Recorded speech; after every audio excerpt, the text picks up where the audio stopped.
माधव, जरा इन खाली बर्तनों की तरफ भी अपनी नजर डालिए। आखिर कब तक हम सिर्फ उम्मीदों के सहारे जिंदा रहेंगे? पूरे गांव में हमारी ही ऐसी बदकिस्मत चौखट है जहां महीने के 15 दिन चूल्हा सिर्फ राख उगलने के लिए जलता है। पड़ोस की स्त्रियां नए कपड़ों और गहनों की बातें करती हैं और मैं यहाँ सिर्फ 2 वक्त की रोटी के लिए तरसती रहती हूँ। भाग्यवान, तुम जानती हो कि मैं मेहनत करने में कोई कसर नहीं छोड़ता। सुबह सूरज निकलने से पहले जंगल जाता हूँ और शाम ढले भारी बोझ उठाकर लौटता हूँ। लकड़ी काटना ही मेरा पुरखों का हुनर है और इसी से हमारा गुजारा चलता है। वक्त बुरा है, मैं मानता हूँ, पर मेहनत का फल कभी ना कभी तो मिलता ही है। तुम चिंता मत करो, मैं आज जंगल के उस हिस्से में जाऊंगा जहाँ की लकड़ियाँ शहर के बाजार में ऊंचे दामों पर बिकती हैं। बस तुम थोड़ा धैर्य रखो, भगवान सब ठीक कर देगा। धैर्य?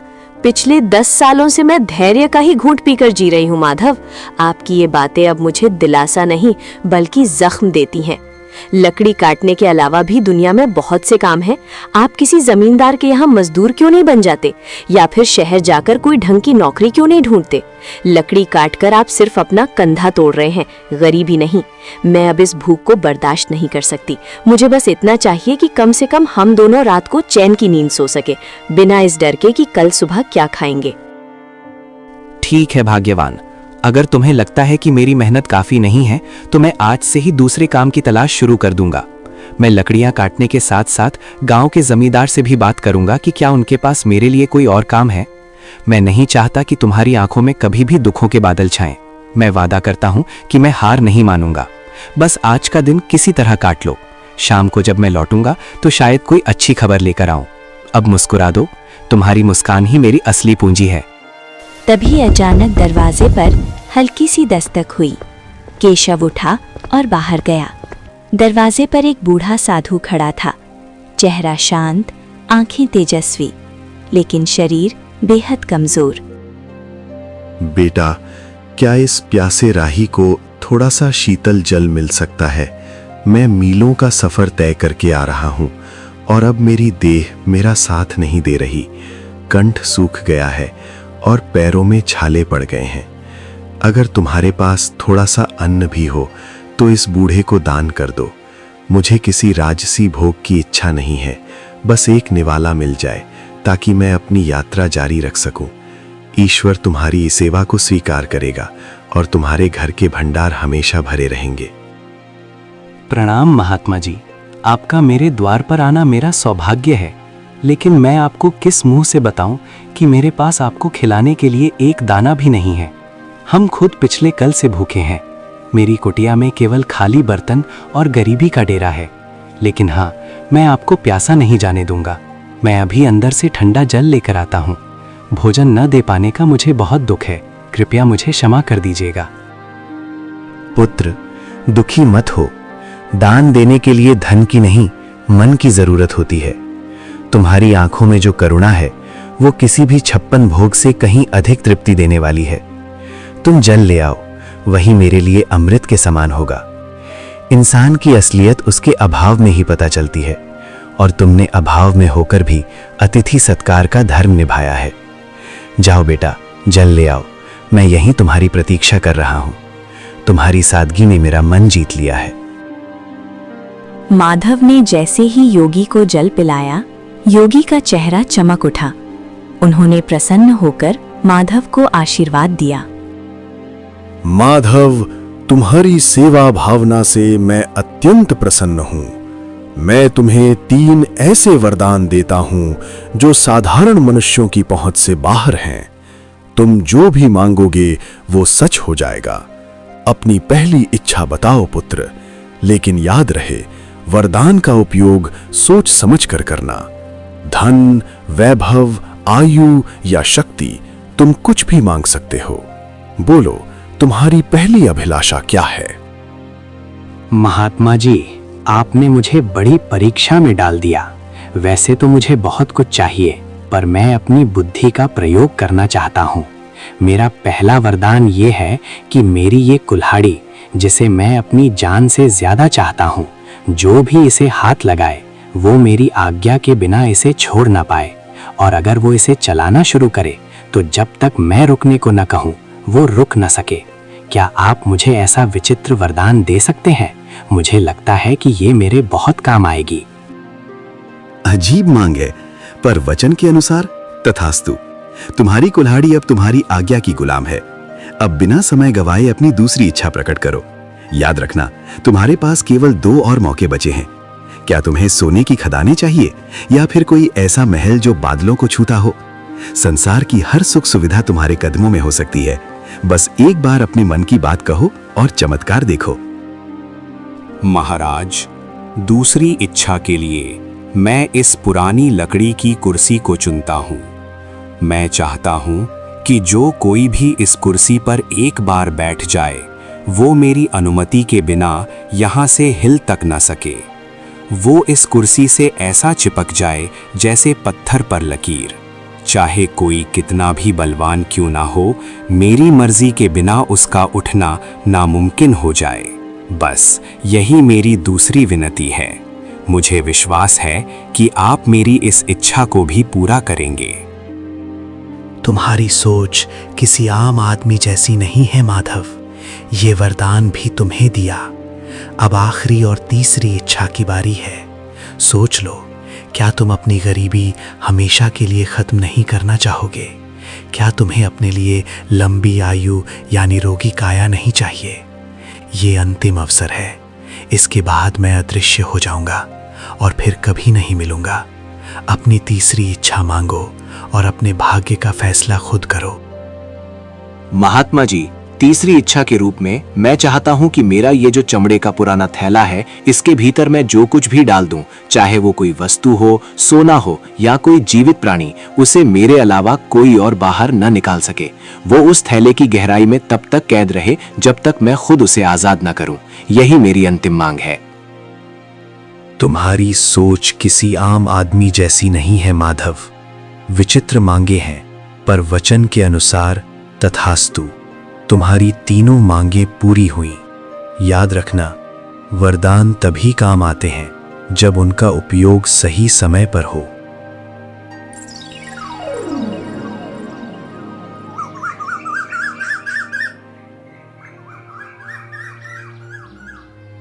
साधु बाबा के जाते ही भाग्यवान, जो अब तक चुपचाप सब सुन रही थी, ज्वालामुखी की तरह फट पड़ी। उसे लगा कि माधव ने अपनी मूर्खता से सुनहरे भविष्य की बलि दे दी है। वाह माधव, क्या गजब की बुद्धिमानी दिखाई है आपने। साक्षात देवता आपके द्वार पर आकर कह रहे थे कि धन मांग लो, सुख मांग लो, पर आपने क्या मांगा? कुल्हाड़ी, कुर्सी और थैला। क्या इन बेजान चीजों से मेरा पेट भरेगा? क्या इन वरदानों से हमारे सिर की छत पक्की हो जाएगी? मैं यहाँ दाने दाने को तरस रही हूँ और आपने फालतू वरदान मांग लिया। आज आपने साबित कर दिया कि आप कभी तरक्की नहीं कर सकते। काश वो वरदान मुझे मांगने का मौका मिलता, तो आज मैं इस झोपड़ी को महल बना देती। भाग्यवान, तुम जो देख रही हो वो केवल साधारण चीजें हैं, पर मैं जो देख रहा हूं वो एक सुरक्षा कवच है। कभी कभी सीधे तरीके से मांगा हुआ धन टिकता नहीं है, पर बुद्धि से बनाई गई संपत्ति सदा साथ रहती है। तुम मुझ पर भरोसा रखो। ये 3 वरदान हमें वो सब कुछ दिलाएंगे जो तुम चाहती हो। मैंने जो मांगा है उसके पीछे गहरा रहस्य है जो वक्त आने पर तुम्हें समझ आ जाएगा। फिलहाल शांत हो जाओ, क्योंकि आने वाला समय बहुत बड़ी चुनौतियां लेकर आने वाला है। पत्नी के तानों से आहत होकर माधव अपनी पुरानी कुल्हाड़ी कंधे पर रखकर चंदनपुर के सबसे घने और डरावने जंगल की ओर निकल पड़ा। दोपहर की तपती धूप पेड़ों की घनी छांव को चीरने की कोशिश कर रही थी। माधव एक पुराने बरगद के पेड़ के नीचे बैठ गया। उसका मन अशांत था और पेट में भूख की आग जल रही थी। उसे लग रहा था कि शायद उसने सच में वरदान मांगने में गलती कर दी। हे भगवान, क्या मेरी किस्मत में हमेशा ठोकरें खाना ही लिखा है? भाग्यवान सही कह रही थी। अगर मैं उस महात्मा से सोने की मोहरें मांग लेता तो कम से कम आज मुझे इस तरह भटकना तो नहीं पड़ता। पेट में अन्न का दाना ही नहीं, जंगल में भी अब सूखी लकड़ियां मिलना मुश्किल हो गया है। ऐसा लगता है जैसे ये पेड़ भी मेरी गरीबी का मजाक उड़ा रहे हैं। समझ नहीं आता कि मैं घर वापस किस मुंह से जाऊंगा। वहां तो सिर्फ तन और पत्नी की शिकायतें मेरा इंतजार कर रही हैं। तभी झाड़ियों के पीछे से एक विचित्र बूढ़ा व्यक्ति बाहर निकला और चेहरे पर एक अजीब सी कुटिल मुस्कान थी। वो धीरे धीरे माधव की ओर बढ़ने लगा। माधव ने गौर किया कि उस बूढ़े के चलने की आवाज़ सामान्य नहीं थी। जब उसने नीचे देखा तो उसके होश उड़ गए। उस बूढ़े के पैर इंसानों जैसे नहीं बल्कि बकरियों के खुरों जैसे थे। अरे ओ नौजवान, इतना उदास होकर इस वीराने में क्यों बैठे हो? तुम्हारी आहें तो इस जंगल के पत्तों को भी सुखा रही हैं। क्या बात है? क्या तुम्हारी पत्नी ने तुम्हें घर से निकाल दिया है या फिर ये गरीबी का भूत तुम्हारा पीछा नहीं छोड़ रहा? देखो, मैं इस जंगल का बहुत पुराना निवासी हूँ और मैं लोगों के दुख भांप लेता हूँ। तुम्हारी हालत देखकर मुझे तुम पर दया आ रही है। अगर तुम चाहो तो मैं तुम्हारी सारी दरिद्रता एक पल में दूर कर सकता हूँ। बस तुम्हें मेरी एक छोटी सी शर्त माननी होगी। बोलो, क्या तुम अपनी किस्मत बदलना चाहते हो? प्रणाम महानुभाव, आप अचानक इस घने जंगल में कहाँ से आ गए और आपको कैसे पता चला कि मैं अपनी पत्नी से परेशान होकर यहाँ बैठा हूँ? आपकी बातें सुनकर मुझे थोड़ा अजीब लग रहा है। और ये आपके पैर, आप कोई साधारण मनुष्य तो नहीं लगते। कहीं आप वही मायावी राक्षस तो नहीं जिसकी कहानियाँ हमारे बुजुर्ग सुनाया करते थे, जो लोगों को लालच देकर उनका सब कुछ छीन लेता है? मुझे आपसे बात करने में डर लग रहा है। फिर भी मेरी जिज्ञासा शांत कीजिए कि आप आखिर हैं कौन और मुझसे क्या चाहते हैं? हा हा हा हा, तुम तो बहुत चतुर निकले लकड़हारे। हाँ, तुमने सही पहचाना। मैं इस मायावी साम्राज्य का स्वामी हूँ। पर डरो मत, मैं तुम्हें चोट पहुँचाने नहीं बल्कि तुम्हारी झोली भरने आया हूँ। देखो, मेरे पास सोने की मोहरों से भरी ये 3 थैलियाँ हैं। इन्हें ले जाओ और अपनी पत्नी के हर सपने को पूरा करो। अच्छा खाना खाओ, अच्छा पहनो और इस झोपड़ी की जगह महल बना लो। बदले में मुझे बस इतना चाहिए कि आज से ठीक 1 साल बाद तुम्हें मेरे साथ मेरे लोक में चलना होगा और मेरी गुलामी करनी होगी। 1 साल की पूरी आज़ादी और बेहिसाब दौलत। सोच लो, सौदा बुरा नहीं है। माधव समझ गया था कि ये शैतानी राक्षस उसे अपनी जाल में फंसाना चाहता है, लेकिन घर की गरीबी और भाग्यवान के तानों को याद कर उसका मन डोल गया। उसने सोचा कि क्यों ना अभी ये धन ले लिया जाए और बाद में उन वरदानों का इस्तेमाल करके इस राक्षस से निपटा जाए। मालिक, आपकी बात तो सच है। इस तरह रोज रोज भूखे मरने से तो अच्छा है कि 1 साल तक राजाओं जैसी जिंदगी जी ली जाए। मेरी पत्नी को हमेशा मुझसे शिकायत रहती है कि मैं उसके लिए कुछ नहीं कर पाता। कम से कम इन मोहरों से उसे 1 साल की खुशियां तो मिल पाएंगी। पर मुझे डर है कि 1 साल बाद जब आप मुझे लेने आएंगे तो मेरी पत्नी और बच्चों का क्या होगा। खैर, जो होगा सो देखा जाएगा। मैं आपके इस सौदे के लिए तैयार हूँ। मुझे वो सोने की थैलियाँ दे दीजिए ताकि मैं अपनी बदहाली को दूर कर सकूं, और 1 साल बाद मैं आपके साथ चलने का वादा करता हूँ। बहुत खूब, मुझे तुम्हारी बुद्धिमानी पसंद आई। ये लो सोने की 3 थैलियां। इनमें इतनी दौलत है कि तुम 7 जन्मों तक बैठकर खा सकते हो। जाओ और अपनी जिंदगी के हर पल का आनंद लो। ऐश करो, दान पुण्य करो या जो जी में आए वो करो। लेकिन याद रखना लकड़हारे, मैं ठीक 1 साल बाद इसी जगह इसी वक्त तुम्हें लेने आऊंगा। अगर तुमने भागने की कोशिश की तो मेरा प्रकोप पूरे गांव को भस्म कर देगा। अब जाओ और अपनी पत्नी को ये खुशियां दे दो। हमारी मुलाकात अब 1 साल बाद होगी। तब तक के लिए विदा।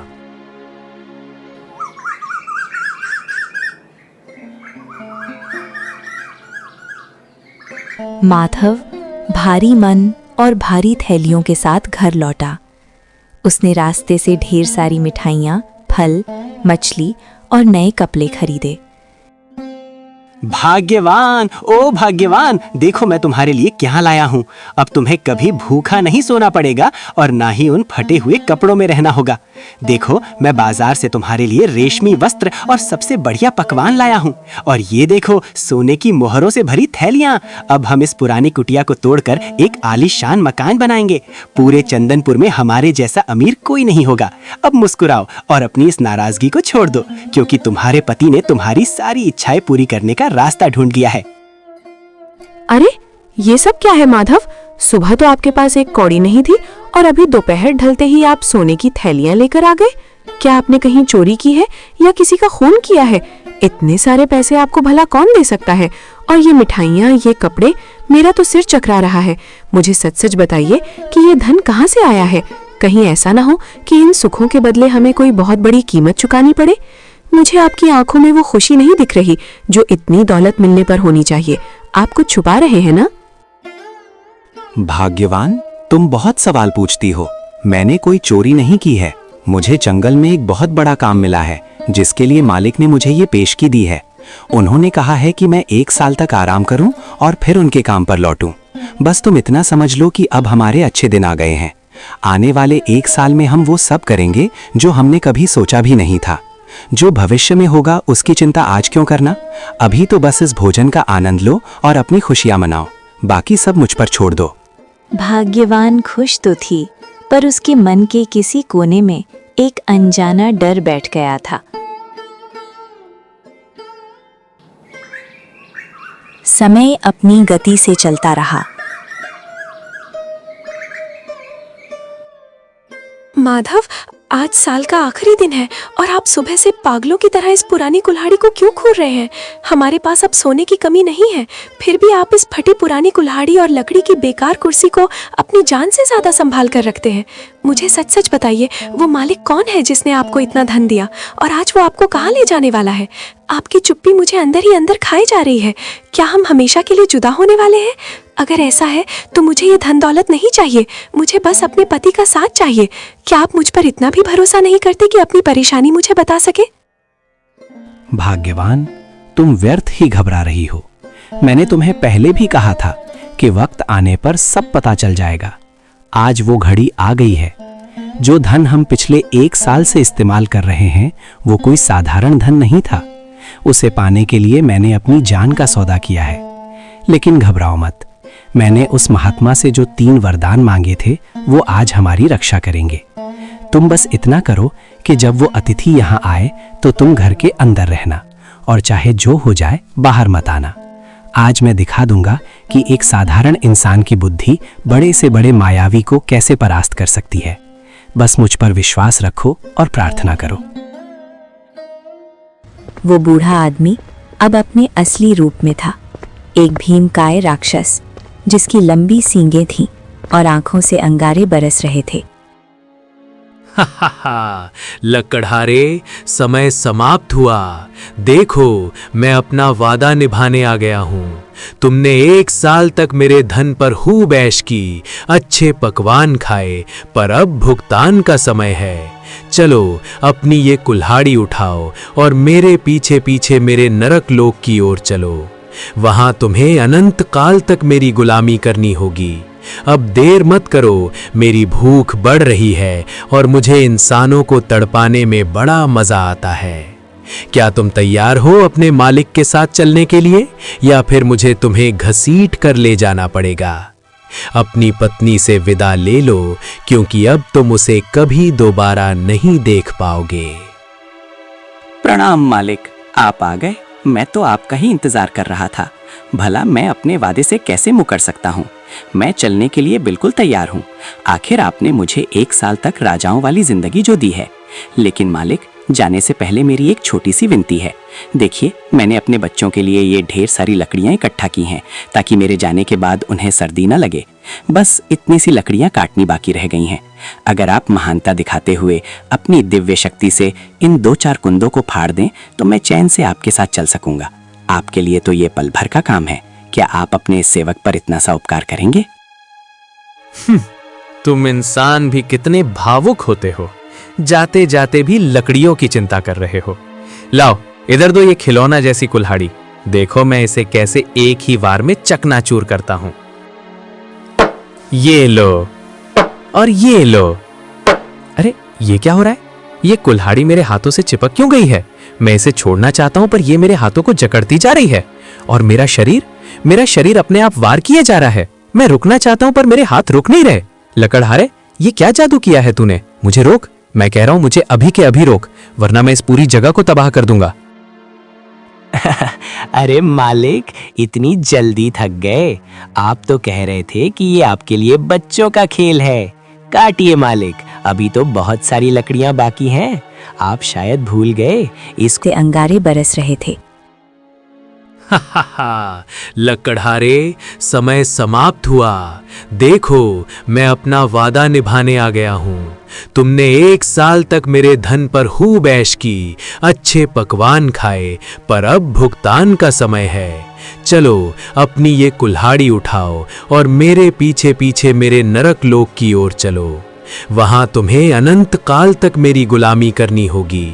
अब देर मत करो, मेरी भूख बढ़ रही है और मुझे इंसानों को तड़पाने में बड़ा मजा आता है। क्या तुम तैयार हो अपने मालिक के साथ चलने के लिए, या फिर मुझे तुम्हें घसीट कर ले जाना पड़ेगा? अपनी पत्नी से विदा ले लो, क्योंकि अब तुम उसे कभी दोबारा नहीं देख पाओगे। प्रणाम मालिक, आप आ गए। मैं तो आपका ही इंतजार कर रहा था। भला मैं अपने वादे से कैसे मुकर सकता हूँ? मैं चलने के लिए बिल्कुल तैयार हूँ। आखिर आपने मुझे 1 साल तक राजाओं वाली जिंदगी जो दी है। लेकिन मालिक, जाने से पहले मेरी एक छोटी सी विनती है। देखिए, मैंने अपने बच्चों के लिए ये ढेर सारी लकड़ियां इकट्ठा की हैं, ताकि मेरे जाने के बाद उन्हें सर्दी न लगे। बस इतनी सी लकड़ियां काटनी बाकी रह गई हैं। अगर आप महानता दिखाते हुए अपनी दिव्य शक्ति से इन 2-4 कुंदों को फाड़ दें, तो मैं चैन से आपके साथ चल सकूंगा। आपके लिए तो ये पल भर का काम है। क्या आप अपने सेवक पर इतना सा उपकार करेंगे? तुम इंसान भी कितने भावुक होते हो। जाते जाते भी लकड़ियों की चिंता कर रहे हो। लाओ इधर दो ये खिलौना जैसी कुल्हाड़ी। देखो मैं इसे कैसे एक ही वार में चकनाचूर करता हूं। ये लो और ये लो। अरे ये क्या हो रहा है? ये कुल्हाड़ी मेरे हाथों से चिपक क्यों गई है? मैं इसे छोड़ना चाहता हूं, पर ये मेरे हाथों को जकड़ती जा रही है। और मेरा शरीर अपने आप वार किए जा रहा है। मैं रुकना चाहता हूं, पर मेरे हाथ रुक नहीं रहे। लकड़हारे, ये क्या जादू किया है तूने? मुझे रोक, मैं कह रहा हूं, मुझे अभी के अभी रोक, वरना मैं इस पूरी जगह को तबाह कर दूंगा। अरे मालिक, इतनी जल्दी थक गए? आप तो कह रहे थे कि ये आपके लिए बच्चों का खेल है। काटिए मालिक, अभी तो बहुत सारी लकड़ियां बाकी हैं। आप शायद भूल गए, इस कुल्हाड़ी को जो भी पकड़ता है वो मेरी आज्ञा के बिना इसे छोड़ नहीं सकता, और जब तक मैं ना कहूँ वो रुक भी नहीं सकता। अब काटते रहिए लकड़ियां पूरी रात। मुझे तो अब नींद न रही है। मैं जाकर थोड़ा आराम करता हूँ। जब आप थक कर चूर हो जाए और आपकी हड्डियां जवाब देने लगे, तब मुझे पुकारिएगा। तब तक इस मुफ्त की मजदूरी का आनंद लीजिए, महाबली राक्षस राज। माधव, बेटा माधव, मुझे बचा ले। मैं हार गया। तुम्हारी बुद्धि के आगे मेरी माया फेल हो गई। मेरे हाथ अब फटने वाले हैं। मेरा दम घुट रहा है। कृपया मुझे इस कुल्हाड़ी के चंगुल से आज़ाद कर दो। मैं कसम खाता हूँ कि मैं तुम्हें अभी नहीं ले जाऊँगा। मैं तुम्हें 1 और साल की मोहलत देता हूँ, और साथ में 3 और सोने की थैलियाँ भी दूंगा। बस मुझे इस नरक से निकालो। मैं अब एक पल भी ये कुल्हाड़ी नहीं चला सकता। मुझ पर दया करो। अच्छा, तो अब आप रास्ते पर आए। 1 साल की मोहलत और 3 थैलियां? नहीं नहीं मालिक, इतना कम तो मेरी मेहनत का हर्जाना भी नहीं है। अगर आप आजाद होना चाहते हैं तो आपको मुझे 5 थैलियां सोने की मोहरें देनी होंगी, और वादा करना होगा कि आप अगले 2 साल तक इधर नजर भी नहीं आएंगे। अगर मंजूर है तो मैं कुल्हाड़ी को रुकने का आदेश दूं? मंजूर है, मुझे सब मंजूर है। 5 क्या, तुम 7 थैलियां ले लो, पर मुझे इस जादुई फंदे से छुड़ाओ। मैं अगले 2 साल तक इस गांव की सीमा में भी कदम नहीं रखूंगा।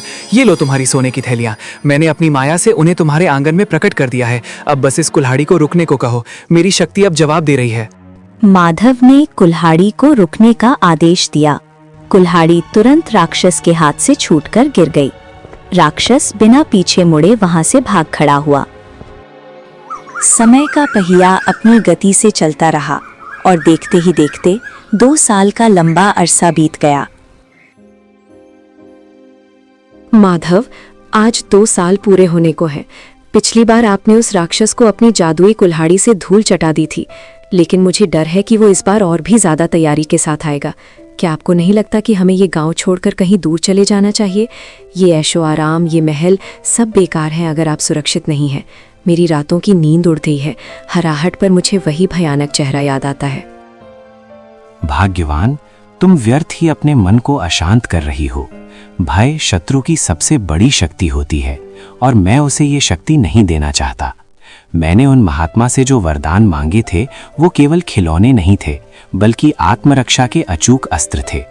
आज की शाम हमारे लिए एक नई परीक्षा है और मैं इसके लिए पूरी तरह तैयार हूं।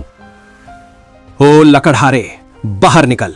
आज 2 साल पूरे हो गए हैं और तेरा काल द्वार पर खड़ा है। तूने पिछली बार मुझे अपनी उस घटिया कुल्हाड़ी से बेवकूफ बनायागा, लेकिन याद रखना कि एक ही चाल 2 बार काम नहीं आती। इस बार मैं ना तो तेरी किसी चीज को हाथ लगाऊंगा और ना ही तेरी बातों में आऊंगा। अरे मालिक, आप आ गए। मैं तो कब से आपकी प्रतीक्षा कर रहा था। आप तो बाहर ही रुक गए। क्या आप अपने इस पुराने सेवक से इतना डर गए हैं?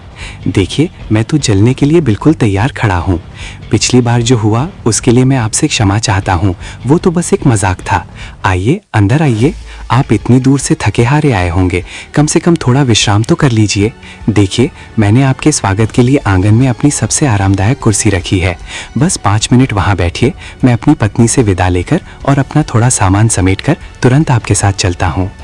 राक्षस माधव की बात सुनकर सोच में पड़ गया। उसे लगा कि माधव शायद हार मान चुका है। उसने चारों तरफ देखा। वहां ना तो कोई कुल्हाड़ी थी और ना ही कोई हथियार।